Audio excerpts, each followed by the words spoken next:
धड़कती तड़पती दिलास से।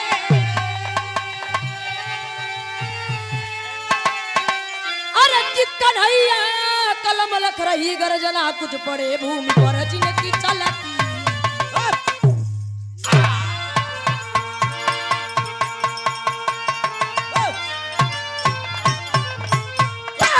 तो बच गया बिगुल जब कि कुरुक्षेत्र में। अरे बाण ही बाण की होती बौछार है। रक्त रंजित धरा का पति खौफ से। अरे जंगी ज्वाला उगलती है तलवार है। वार पे वार होते इधर व उधर। सरकटी धड़कती तड़पती थिला से। कन्हैया कलम लख रही गर्जना कुछ पड़े भूमि पर जिनकी चलती थी सांसें।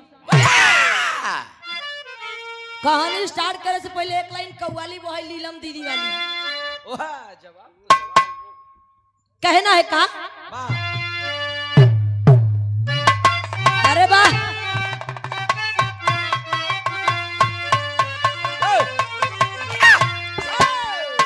किया जब पीने की दावत है यारो। अरे किया जब पीने की दावत है यार। चांद पर बैठ कर हम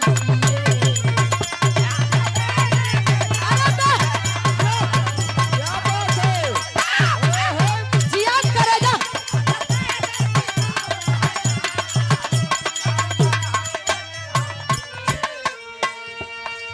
तो जब पीने की दावत है यार। यही है शाबाश। अरे चांद पर बैठ कर हम पिएंगे। सो कपरियो आज पीने की दावत है यारो। अरे चांद पर बैठ कर हम पिएंगे। क्या बात है। तो सो कपरियो के आंचल में जा रात भर चैन से हम पिएंगे। सो कपरियो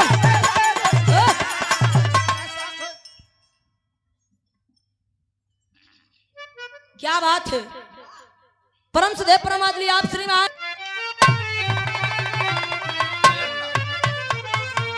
कवि जी लाइन पे गौर करिएगा कि देखना किसमें अरे कितना है पानी।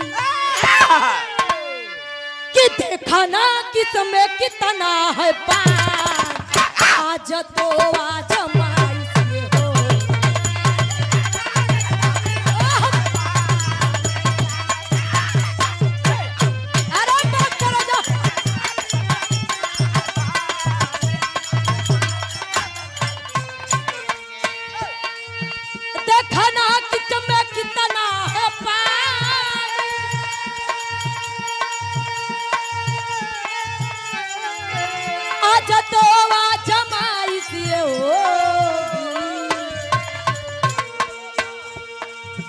उबलो ना बल में देखना किसमें कितना है पानी। आज तो आज माइस ये होगी। उबलो ना बल में सब जन ये हम आज तो पाए माइस ये।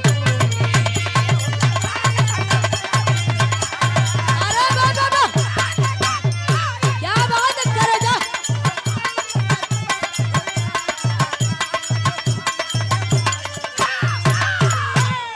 क्या बात है। कहानी है वैसे स्टार्ट होत बा वह जौहरी बा लगाई क्या मुन्ना।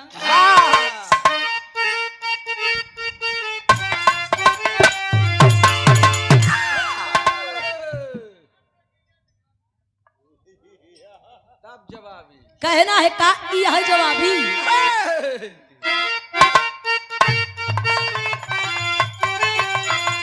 अपने भारत के अंदर जब छिड़ी जंग थी भाई हो रहा पंडा दल में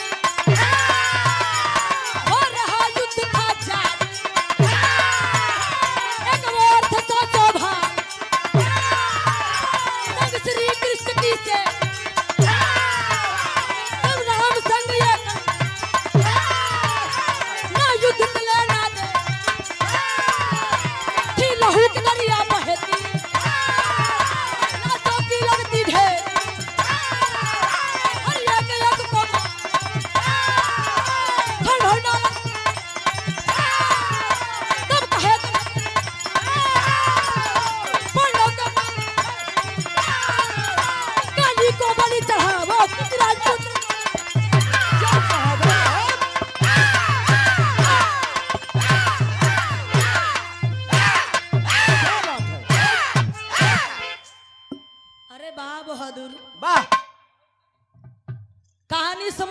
कैसन कहानी बा।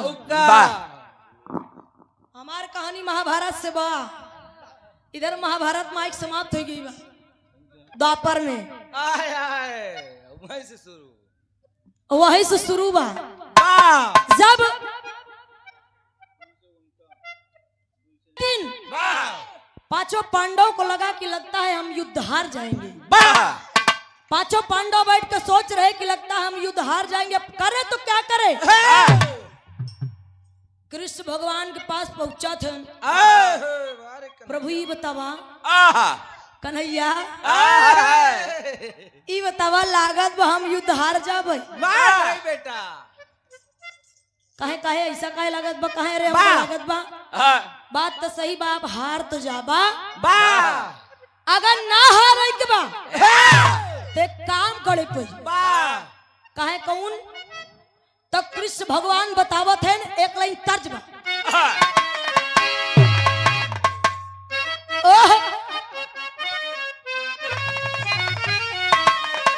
हर की माई हो ललनवा दैदा की माई हो ललनवा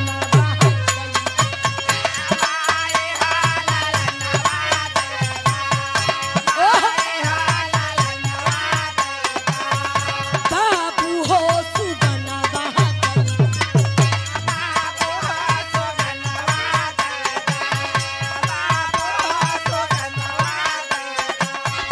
देशा के करनवा अपने देशा के करनवा अपने कहिनी हो बिरनवा माई हो ललनवा दैदा बाई हो देशा के करनवा कहिनी हो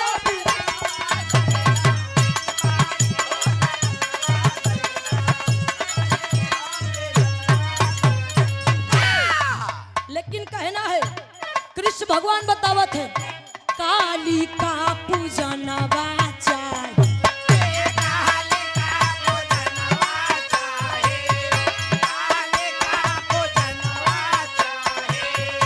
बाली में ललनवा चाहे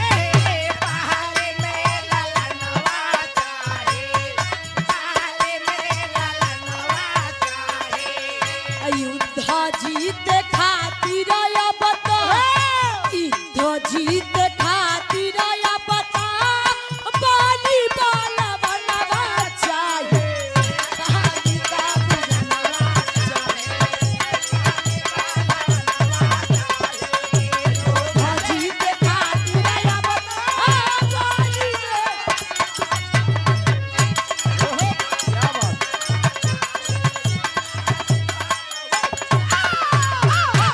कृष्ण भगवान कहा आप युद्ध हार जाओगे। युद्ध जीते के बाद एक काम करे पड़ी, कहा कौन काम। काली माता के पूजा करा, उनकर वंदना उनकर पूजा करा, उनका एक बलि चढ़ावा। अब बलि ऐसे वैसे ना चढ़े, बलि कोनो राजपुत्र के चढ़ावा तब युद्ध जीतबा ना जीतबा।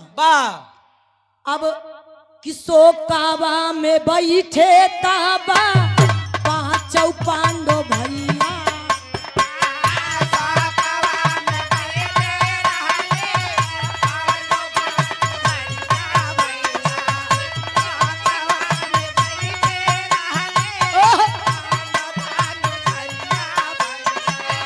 सो काबा में बैठे ताबा पांचों ढानु धरिया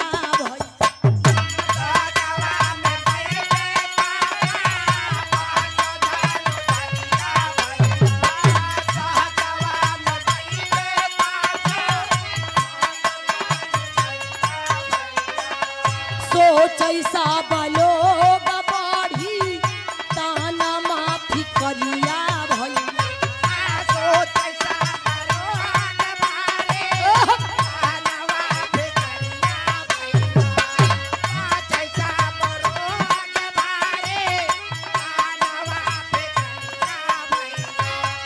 आई के बिरनवा बोला रावण लालन बहा बोला बाली में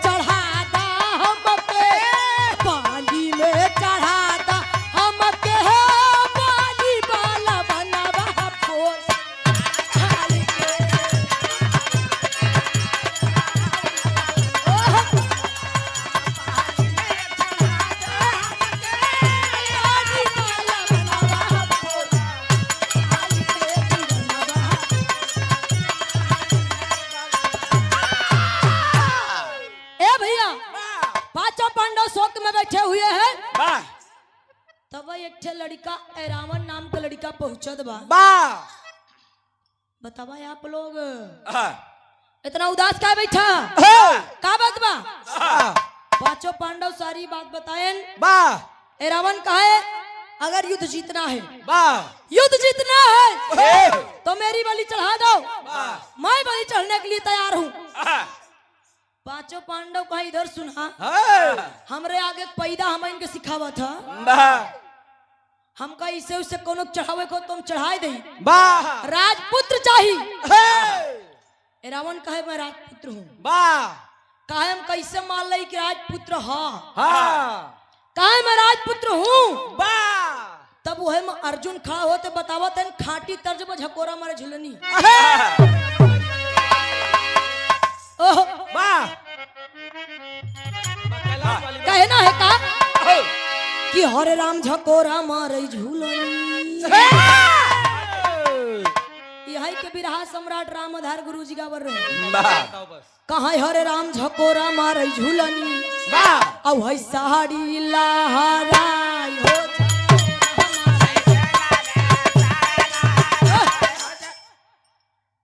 एक रामधार गुरु जी गाए। वाह हैदर अली गुरु जी कहा हरे राम घुसूरी का भबर धा वही सरी आई मझारी। वाह लेकिन हमारे अखाड़े के कलाकार वाह स्वर्गीय बिरहा सम्राट राम कैलाश यादव गुरु जी कैसे गए? जब मंच पर खड़ा हो जाए तो गावई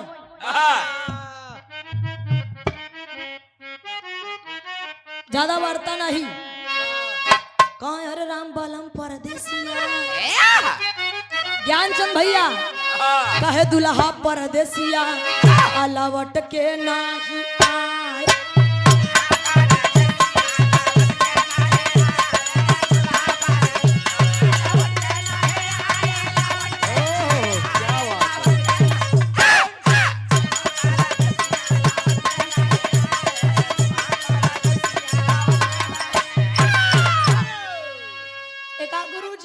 गावत रहन हमरे राम कैलाश यादव गुरु जी कहा बहुत जतन कई के पिया का बोलाए अब पिया नी मोहिया डगरिया भुलाए।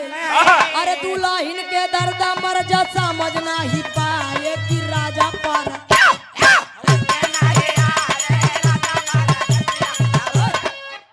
बस बहुत बा। अर्जुन बतावे कहा कि बतावे अर्जुन बतिया और ऐसा भावा में आए हो बतावे।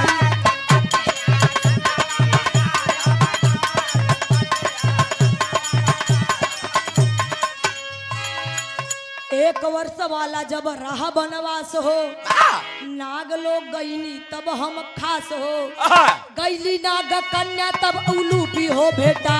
अब बतावे अर्जुन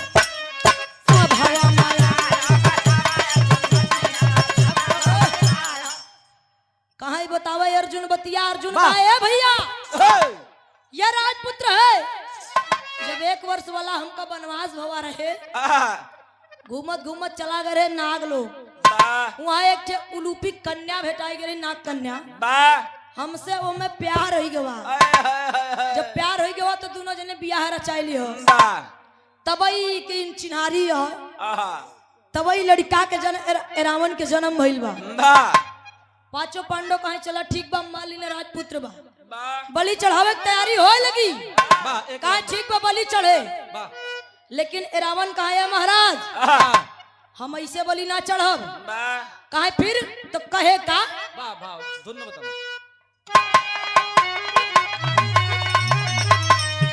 अरे की हो सके लाला नावा बोला। गुरुजी समय कितना होत में बताई दिया चला। अरे की हद के लाला नवा बोला अरे की सरताई हमार हो की सहदिया रचावा पहिले सहदिया रचावा पहिले मार बना कुमार हो।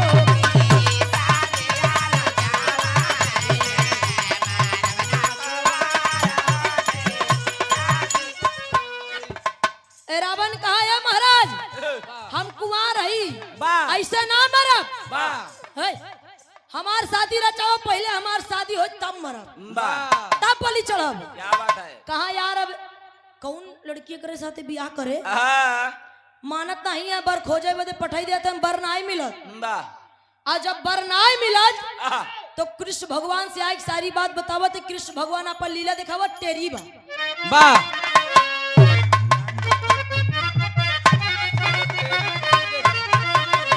गुरुजी कंचन लाल गुरुजी, दीनानाथ गुरुजी, यहाँ में कलाब आप लोग देखिए। वाह ओह गजल लड़ेगी। क्या बात है। वाह तन चंगा छवि जवानी झलके, क्या हो बात है। तन चंगा छवि जवानी झलके, कपड़ा खोल के गोरी घर में बदल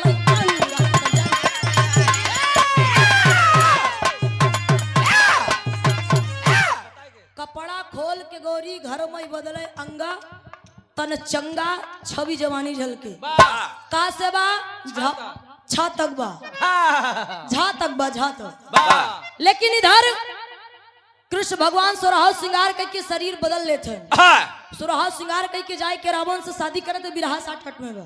वाह रावण से शादी कई के एक रात ओकरे साथ बितावत है। आला लगाइलो वीर रस वाला। क्या बात है।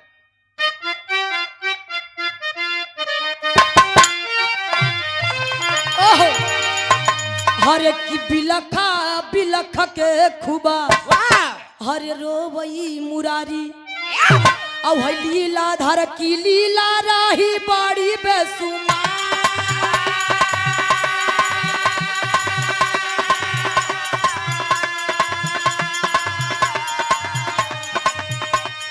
फिर से उवाई गईले मर्दा रूपवा में,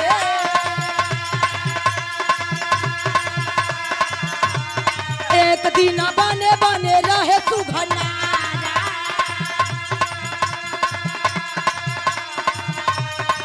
अरे वही आज किन्नर निभाए प्रथा, कि वही आज किन्नर निभाए प्रथा, तो ए रावण से कैसा दी मनाते त्योहार।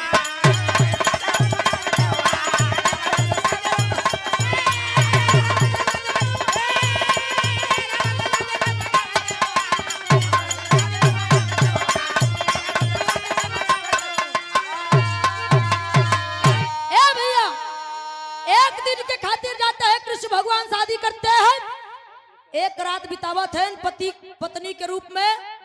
दूसरे दिन रावण बलि चढ़ गया। कृष्ण भगवान अपन छाती पीट के रोवत है कि बाप रे बाप, आज हम विधवा हो गई नी, हमार पति बलि पे चढ़ेगा, मरेगा, हम विधवा हो गई नी। मेरे गीत में प्रमाण है, जैसे उधर ज्योति दीदी तरफ से प्रमाण सुनाई के मिलल बा। नीलम जी कहीं खाटू श्याम बने, खाटू श्याम बने, वैसे मेरे गीत में खड़ी बा।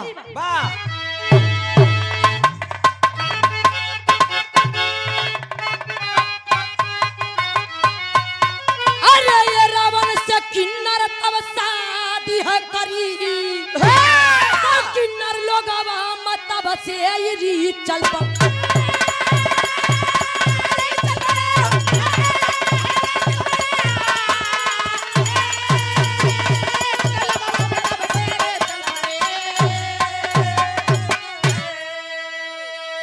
दक्षिण भारत तमिलनाडु राज्य कई मझा,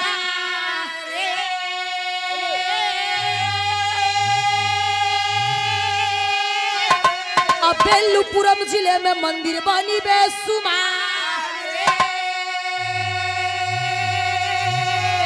अरे वही मंदिर में रावण के अब मूर्ति धरी, तब किन्नर लोग जी। क्या बात है।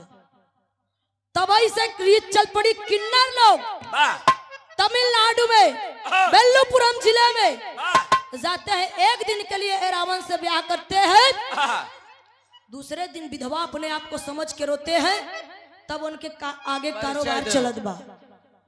उधर से खाटू श्याम रहे ना, इधर से रावण की मंदिर है। रावण का मंदिर बा तमिलनाडु में। वाह गीत हमार समाप्त गुरु घराने के परिचय बा। राम हित गुरु सीताराम कवि कोमल की माँ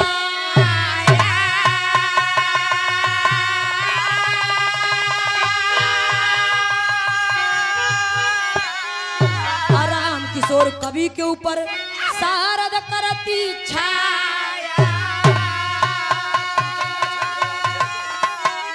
अरे राम तन चंगद जवानी झलके तका जलाया उर कन्हैया से केले पंगा हो तन चंगा छवि जवानी झलके